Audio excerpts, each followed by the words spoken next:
আসসালামু আলাইকুম। আজকের পর্বে আমরা আলোচনা করব 31তম বিসিএস প্রিলিমিনারিতে আসা সাধারণ জ্ঞান প্রশ্নসমূহের সমাধান নিয়ে। বাংলাদেশের লোকশিল্প জাদুঘর কোথায় অবস্থিত? সোনারগাঁও।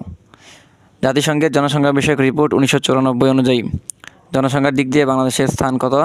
নবম। ঢাকা বিশ্ববিদ্যালয় কবে প্রতিষ্ঠিত হয়? 1921 সালে।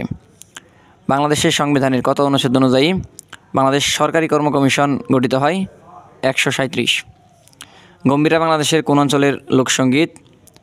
উত্তরের অপশনে রাজশাহী তাহলে রাজশাহী হবে না, যেহেতু রাজশাহী নেই তার অঞ্চল চাঁপাইনবাবগঞ্জ হবে। বাংলাদেশে কয়টি উপজাতীয় প্রতিষ্ঠান রয়েছে? বর্তমানে 10টি। রেলপথে ঢাকা থেকে খুলনার দূরত্ব?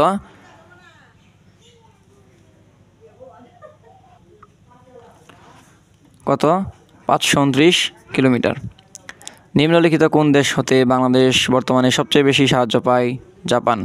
এবং সবচেয়ে বেশি বিনিয়োগ করে? যুক্তরাষ্ট্র। কে বাংলা সাল গণনা শুরু করেন? সম্রাট আকবর। বাংলাদেশ কোন সাল থেকে শান্তিরক্ষা মিশনে কাজ করছে? এটি 1988 সাল, যেটি সঠিক উত্তরটি অপশনে নেই। এরকম আরও ভিডিও পেতে চাইলে আমাদের চ্যানেলটি সাবস্ক্রাইব করুন এবং আমাদের ফেসবুক পেজে সাথে থাকুন। আল্লাহ হাফেজ।